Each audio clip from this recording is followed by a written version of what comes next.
मित्र हो, राजकारणातली परिस्थिती इतकी नीच अवस्थेवर गेली का आज वेश्याचा धंदा करणारी जे बाई राहते तिच्यापेक्षाही समाज या राजकारणी लोकांवर विश्वास ठेवायला तयार नाहीत.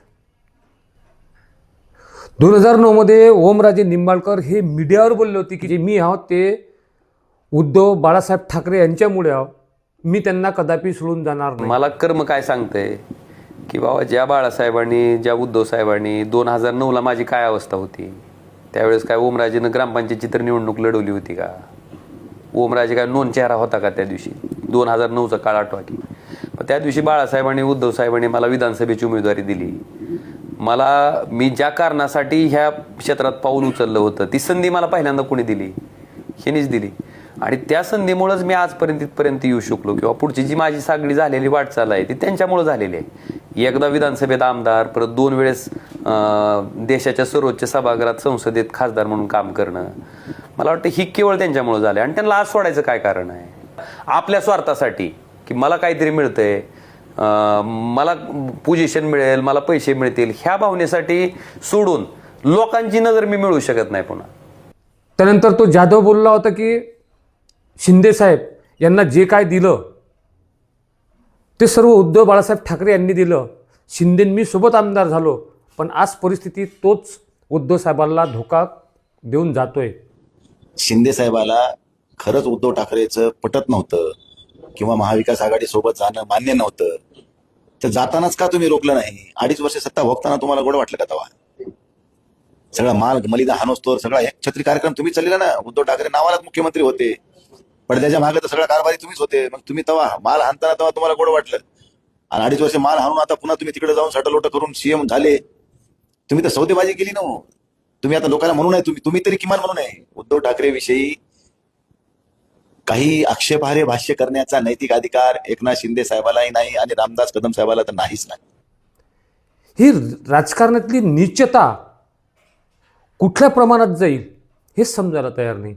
आज तुम्ही आहात ते उद्धव साहेबांमुळे आहात. हे लोक मीडियावर बोलल्यानंतर आज ते पक्ष सोडून शिंदे साहेबाचे जात आहेत. मग हा एक प्रकारचा उद्धव साहेब ठाकरे यांना धोका नाही का? तुम्ही हे मीडियावर बोलताना हे जगजाहीर होतं की आज 6 लाख फॉलोअर्स ओमराजे निंबाळकरचे कमी झालेले आहेत. म्हणजे त्यांच्या विरोधात माणूस हा गेलेला नाही आहे काय? आता तसेच रवी राणा आपल्या स्वतःच्या पत्नीला निवडून आणण्याकरता त्यांना स्वतःच्या पत्नीला बीजेपीत पाठवावं लागलं, आणि ते बोलतात की ते 6 खासदार माझ्या पक्षात यावे. जे 2 राहिले ते कदापि फुटणार नाहीत हे सर्वांना माहीत आहे. तरी तो म्हणतो की शिवसेनेतले 2 माझ्या संपर्कात आहेत. 6 उबाटा गटाचे जे खासदार आहे ते सुद्धा आता दिल्लीला पोहोचलेले आहे. मी 6 खासदारांना आणि 2 खासदार माझ्याही संपर्कात आहेत. त्यातले जे 6 आणि 2 8 होऊन जाईल, अशा सगळ्यांचा एक गट निर्माण करून जर राष्ट्रीय युवा पार्टी त्या गटामध्ये जर सामील होऊन तो गट जर त्यांनी स्थापन केला तर मी माझ्या पक्षातर्फे त्यांना निमंत्रण देतो. म्हणजे हा मूर्खपणाचा कळस नाही आहे काय? नवनीत राणाची तुम्ही जेव्हा बोलतात तेव्हा हसू. नवनीत राणाचे पती रवी राणा जे बोलले की ते 6 जण माझ्या पक्षात आहे. अरे तुझ्या पक्षाची एक खासदारकीसाठी तू तुझी पत्नी दुसऱ्याच्या पक्षात पाठवतो, बीजेपीत पाठवतो, कधी राष्ट्रवादीत पाठवतो. मागं सुमित्रा ताई पवारचे पाय चाटण्यासाठी पाठवलं होतं. म्हणजे तुम्ही एका खासदारकीसाठी एवढे हपापलेल्या, स्वतःच्या पक्षासन तुम्ही फडणवीस यांना स्वतःचा बाप मानता, तरी आपण हे स्टेटमेंट असे करावे का? म्हणजे काही राजकारणातल्या गोष्टी ह्या हास्यास्पद वाटतात. बीजेपीची स्टॅटिस्टिक जे आहे तो त्यांचा भाग वेगळा आहे की त्यांना 800 खासदारकीचे मतदारसंघ बनवायचे आहेत, त्यांना हिंदू राष्ट्र बनवायचं आहे, त्यांना समान नागरिक कायदा बनवायचा आहे, महिला विधेयक त्यांना पास करायचं आहे. ह्या गोष्टी भारतासाठी फायद्याच्याच आहेत. आज काँग्रेस हायकमांडनी अमरावतीच्या